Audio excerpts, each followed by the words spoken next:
Welcome back to RealPage Economy Express.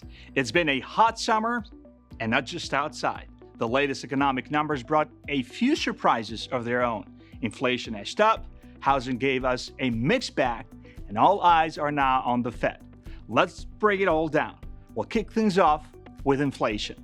The consumer price index rose 0.3% in June, following a modest 0.1% increase in May.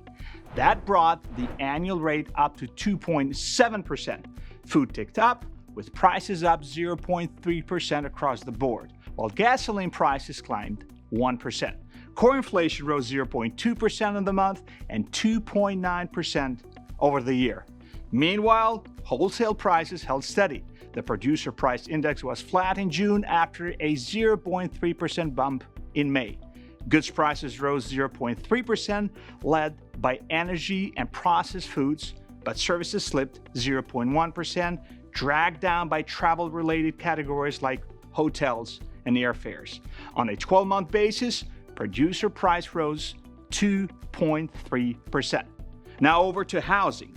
In June, housing starts came in at a 1.32 million annual rate, up 4.6% from May, but still slightly down from last year.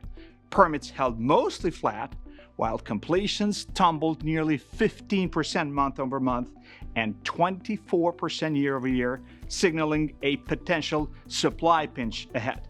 Single-family starts dipped, but multifamily saw modest gains.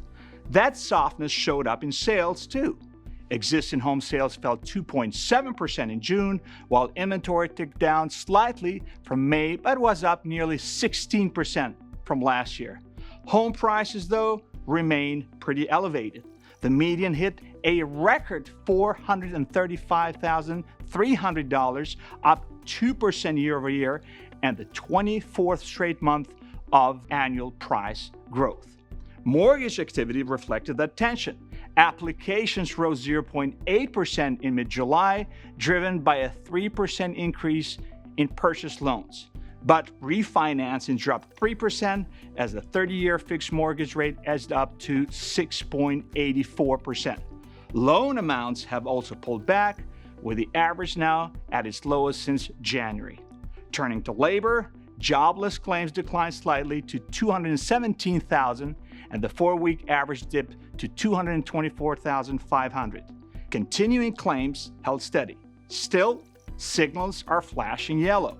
The Conference Board's leading economic index dropped 0.3% in June, its third straight monthly decline. They're not forecasting a recession, but do expect slower growth in the back half of the year. Sentiment still fragile. The Consumer Sentiment Index ticked up to 61.8 in July, its best reading since February, but consumers remain cautious.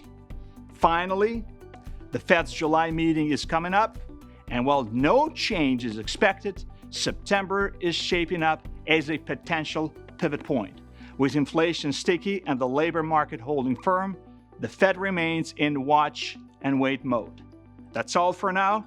We'll see you next time on RealPage Economy Express.